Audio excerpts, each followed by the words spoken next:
ওই তোর সমস্যা কি? তুই আমার বন্ধুদের সাথে ঝগড়া করিস কেন? বাসাটা কি তোর একার নাকি? আরেকটা উল্টোপাল্টা কথা বললে তোর খবর আছে। তোর বন্ধুদের তোর রুমে থাকতে বলবি, আমার রুমের সামনে দিয়ে ঘুরপাক খাচ্ছে কেন?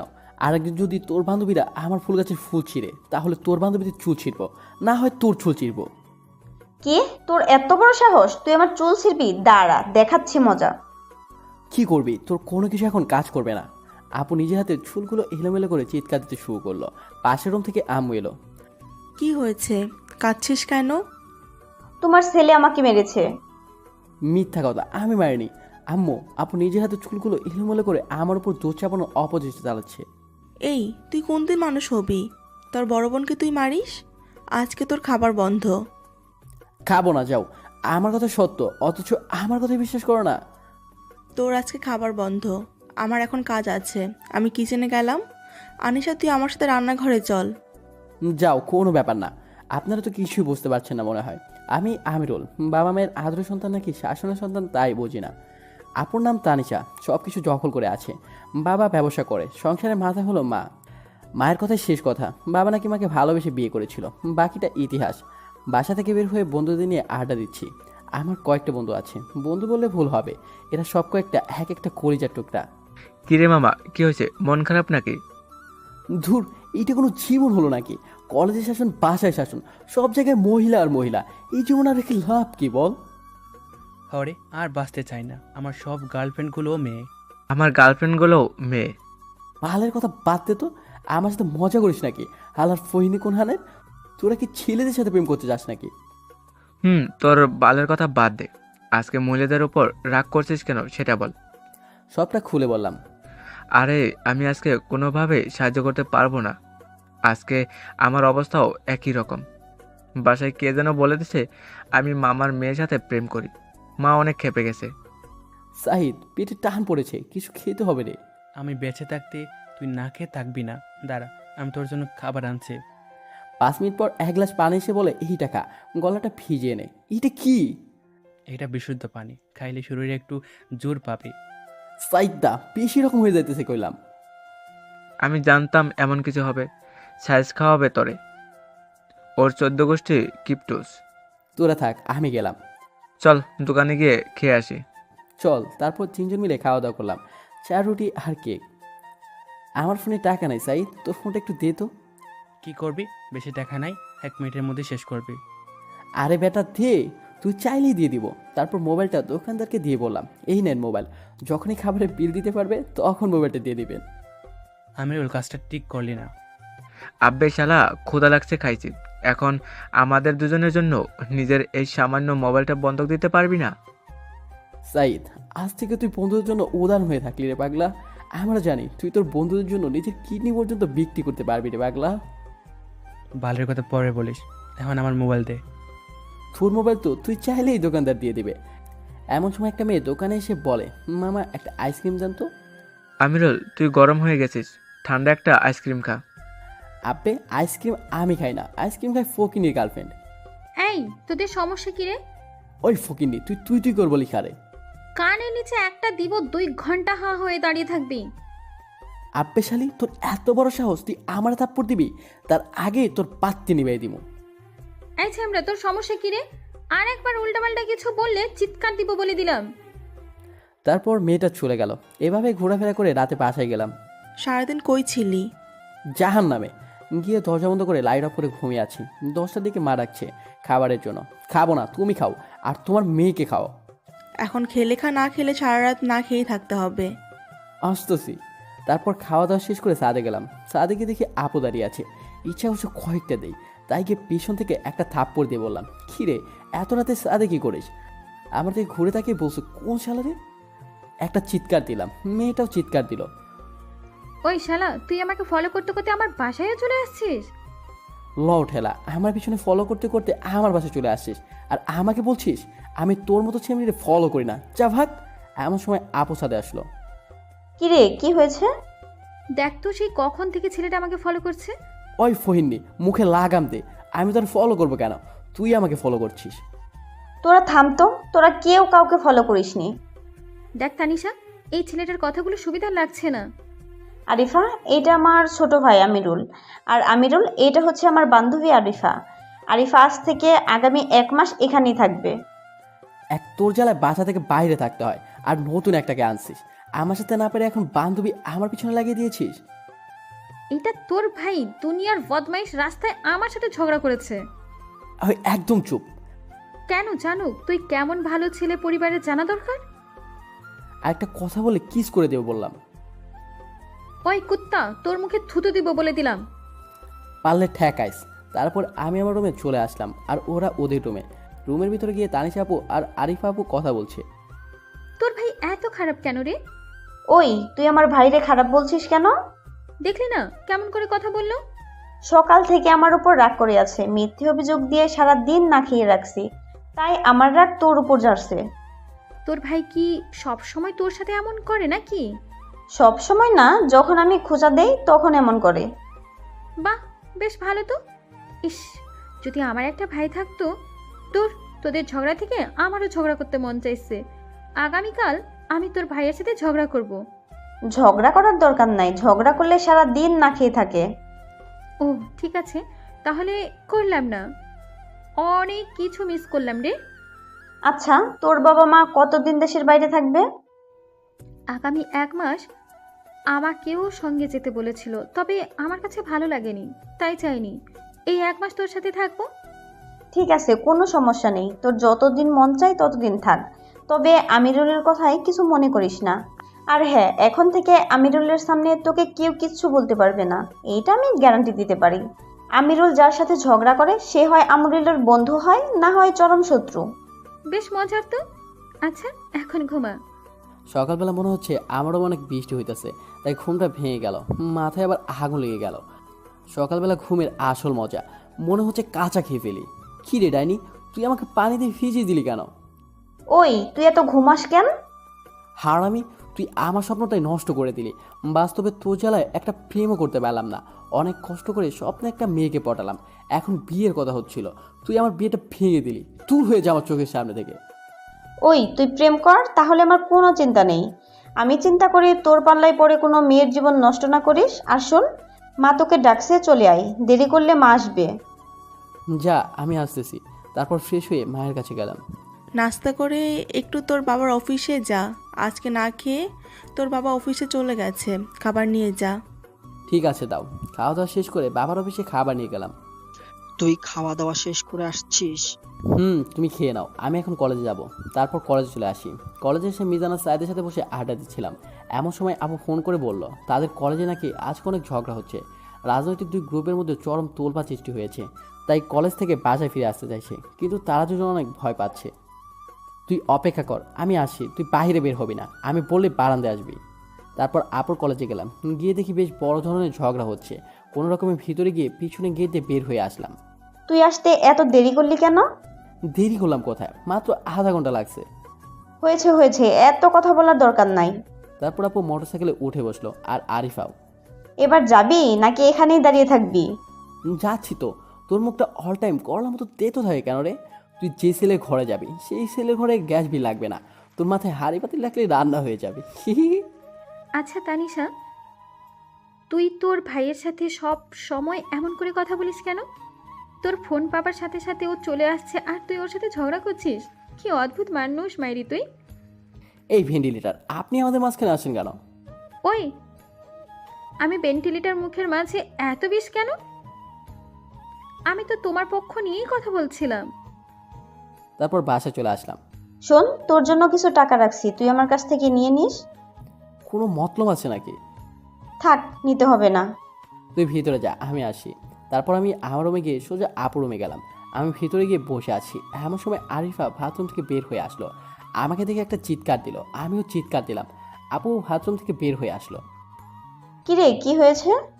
তোর বান্ধবী বাথরুম থেকে, এতটুকু বলতেই আরিফা মুখ চেপে ধরলো। আসলে হঠাৎ করে রুমে চলে আসার কারণে আমি ভয় পেয়ে যাই, আর আমার চিৎকার শুনে তোর ভাইই চিৎকার দেয়। ও, এই কথা। আমি তো ভাবছিলাম আমিরুল তোকে ভয় দেখিয়েছে নাকি।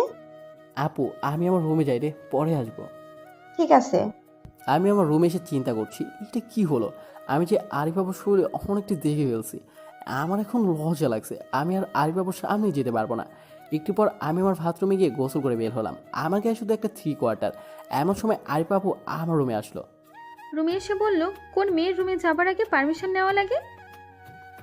কথাটুকু বলে আমার দিকে তাকে একটা চিৎকার দিল। আমিও চিৎকার দিলাম। তারপর আমি তাড়াতাড়ি কাপড় পরে আপুর রুমে গেলাম। ওই তোর বান্ধবী কোথায় রে? মনে হয় সাদে গেছে। ঠিক আছে। তারপর আমি সোজা সাদে গেলাম। সাদে গিয়ে দেখি আরিফ আপু দাঁড়িয়ে আছে। এই যে ম্যাডাম, আপনি আমার রুমে কিছু না বলে চলে গেলেন কেন? আপনি তো না বলে চলে গেছেন। আমাকে তো আপু যেতে বলেছিল। দেখেন, আমি জানি ওইটা একটা অ্যাক্সিডেন্ট। এটা নিয়ে এত চিন্তা করার কিছুই নেই। ঠিক আছে, কিন্তু কাউকে কিছু বলবেন না, এমনকি আপুকেও না। এই কথা তো আমার বলার কথা, আপনি বলছেন। আপনি আমার পুরো শরীর দেখেছেন, তাই চিন্তাটা আমারই বেশি। হাসালেন, অনেক বিনোদন পাইলাম। আপনার নাভিটা অনেক সুন্দর। ওই বাচ্চার ছেলে। আপনাকে বিনোদন দিলাম। তারপর আমি চলে আসলাম, খাবার খেয়ে বাইরে চলে এলাম। মিজানের সাইদের সাথে আড্ডা দিলাম। দোস্ত, মামার মেয়ের বিয়ে ঠিক হয়ে ফেলেছে। আমি ওরে ছাড়া বাঁচতে পারবো না। আরে হালা, মরতে হবে না। আগে ছেলের বাসা কোথায় তা খোঁজ খবর নে। মিজান, কখনো কখনো ফালতু মানুষেরা ভালো বুদ্ধি দিতে পারে। তার জীবন্ত প্রমাণ হলো আমাদের বন্ধু সাইদ। এই, তুই আমার ফালতু বললি কেন? তোরা এখন চুপ কর, আমি না হলে এখান থেকে চলে যাব। জানা তোকে ধরে রাখছে কে? মিজান রাগে ছুটে চলে গেল।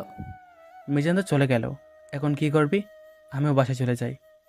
আরে বেটা দাঁড়া, মিজানের মামার বাসা চিনোস? হ্যাঁ, কিন্তু মিজানের মামা অনেক দাপটের লোক, তাই কিছু করা যাবে না। আরে বেটা, আমরা আটকাবো ছেলে পক্ষকে। তারপর দুজন মিলে মিজানের মামার বাড়ির সামনে গিয়ে ইচ্ছে করে মোটরসাইকেল নিয়ে একটা গাছের সাথে ধাক্কা মারি। সাইড গিয়ে পড়লো রাস্তায়, আমি গিয়ে পড়লাম গাছের গুড়ির সামনে।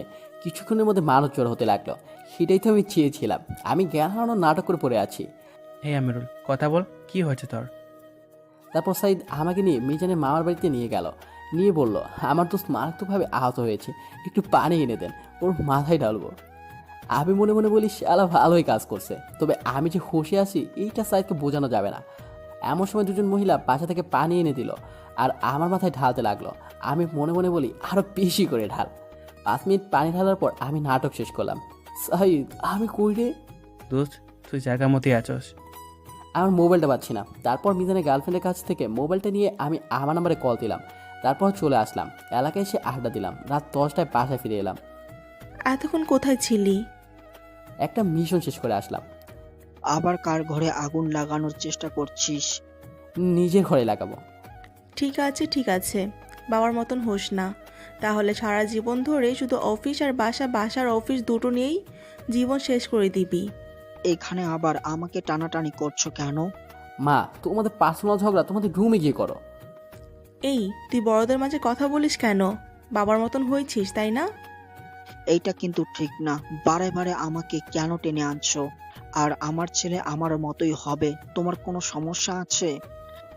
আমার ক্ষুধা লাগছে, খাবার দিবা কিনা বলো। তোর বাবাকে বল খাবার রেডি করে দিতে। মা চলে গেল। আসলে এটা আমাদের পরিবারের ঝগড়া না, এটাই আমাদের ভালোবাসা। এমন সময় তানিশা আর আরিফাও এলো। তানিশা খাবার রেডি করছে আর আরিফা আমাদের ঝগড়া থেকে হাসে। খাওয়া দাওয়া শেষ করে রুমে আসলাম। এমন সময় তানিশা আমার রুমে আসলো। এই নে তোর টাকা, আর শোন, এগুলো আমার জমানো টাকা। এই টাকা দিয়ে ভালো দেখে একটা মোবাইল কিনবি।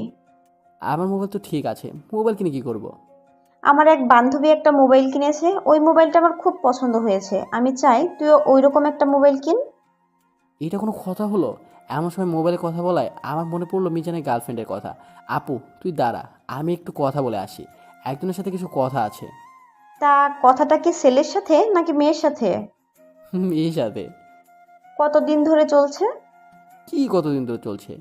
মোবাইলে কতদিন ধরে চলছে?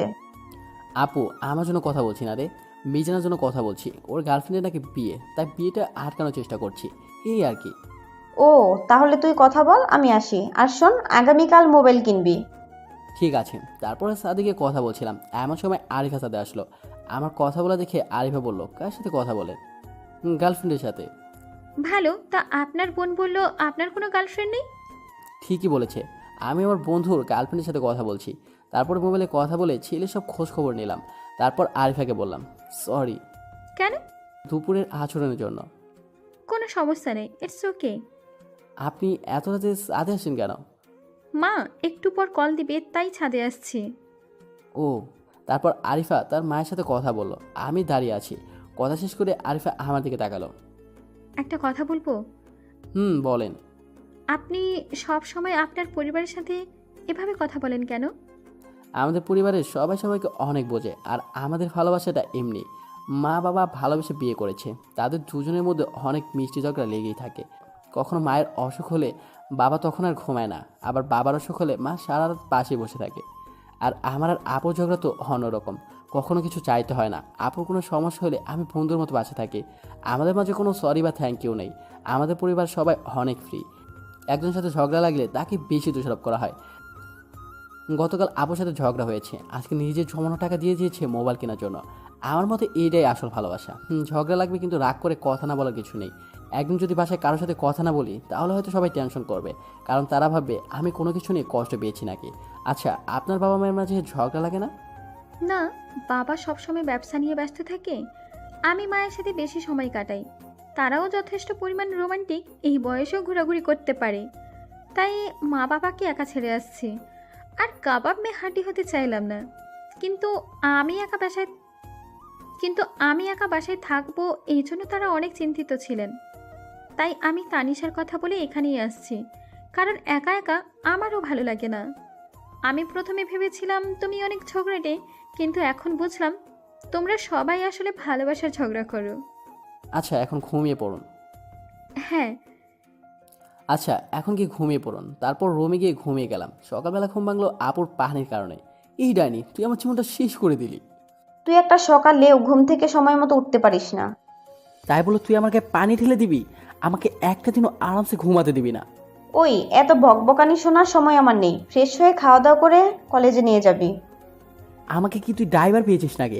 আমি আজকে কলেজে যাব না। সেটা তোর ব্যাপার, কিন্তু আমি যাব আর তুই দিয়ে আসবি, এই নিয়ে কোনো কথা হবে না। ঠিক আছে ঠিক আছে, যা তুই, আমি আসি। ফ্রেশ হয়ে নাস্তা করে বাইক নিয়ে দাঁড়িয়ে আছি, এমন সময় আরিফা আর আপু আসলো। আরিফাকে আজকে কোনো রাজকন্যা মনে হচ্ছে। কি রে, তুই এভাবে কি দেখছিস? কি শোনা ওর, তারপর আপু, তারপর আরিফা দুজনে উঠলো। আজকে কি তুই সত্যি কলেজে যাবি না?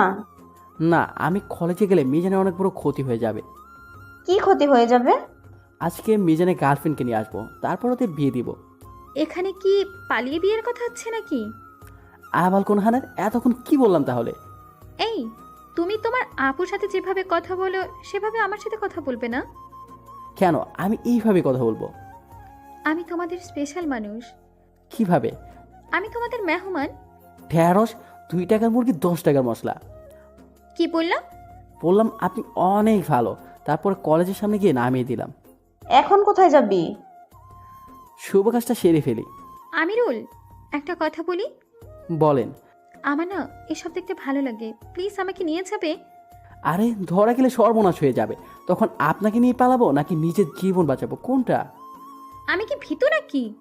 আরিফা, এসব কাজ অনেক কঠিন কাজ, তুই যাস নে। আরে ধুর বোকা, তোর মতো এত বেরসিক নাকি? জীবনে প্রথম একটা সুযোগ পাবো, তাও আবার হাতছাড়া করবো নাকি? এই মিস আরিফা, আপনি কি জানেন এইসব ঘটনায় অনেক কষ্ট করতে হয়, আর ধরা পড়লে মায়ের একটাও মাটিতে পড়ে না। যদিও দু একটা মায়ের মাটিতে পড়ে, তাহলে তো আবার উঠে আবার পিঠিয়েই দেয়। তোমার প্রতি আমার বিশ্বাস আছে, তুমি পারবে আমি জানি। তোমার চলাফেরা দেখেই বোঝা যায়। ঠিক আছে, আমি যেভাবে বলবো সেইভাবে থাকতে হবে। ঠিক আছে। তাহলে তোরা যা, আমি কলেজে গেলাম। আর আমিরুল, আরিফার যেন কোনো ক্ষতি না হয়। বেশি প্যাচাল পারবি না। তারপর আরিফাকে নিয়ে আমাদের আড্ডা দেওয়ার জায়গায় গেলাম। সাইদ আগে থেকেই রেডি হয়ে আসছিল। কিরে, তুই এত দেরি করলি কেন? এমনি একটু সময় লাগছে। দাঁড়া দাঁড়া, আমরা তো জানি তুই প্রেম করস না, তা সাথে গার্লফ্রেন্ড নিয়ে আসছিস? তুই সবসময় নেগেটিভ ভাবিস। উনি আমার আপুর বান্ধবী আরিফা আপু। সরি আপু, কিছু মনে করবেন না, আমি ঠিক বুঝতে পারিনি। ঠিক আছে, কোনো সমস্যা নেই। তারপর শাহিদ ওর বাইক দিয়ে যাচ্ছে, আমি আর আরিফা এক বাইক দিয়ে যাচ্ছি। আমিরুল, তোমার গার্লফ্রেন্ড নেই? না, আমার কাছে এইসব প্রেম ভালোবাসা করার মতো ইচ্ছা নাই। তারপরেও হয়তো বা দু একটা প্রেম হয়েই যেত, কিন্তু আপুর জন্য আর সম্ভব হয় না। ও, তার তানিশা তোমাকে ভালোবাসতে না করে নাকি? না, তবে আপু মা বাবা যাকে পছন্দ করবে আমি তাকেই বিয়ে করব। ছোটদের বড় সিদ্ধান্ত নেওয়া উচিত নয়। আমিরুল, আমি সত্যি তোমাকে অনেক বাজে মনে করতাম, কিন্তু তোমার মনটা অনেক ভালো। ধন্যবাদ আপনাকে। তোমার না আজকে ফোন কিনতে যাওয়ার কথা? যাবো তো, এই কাজটা শেষ করে যাব। এরপর কথা বলতে বলতে মিজানের মামার বাড়ির সামনে গিয়ে দাঁড়ালাম। আরিফা, তুমি এইখানে দাঁড়িয়ে থাকো, আমি আসছি।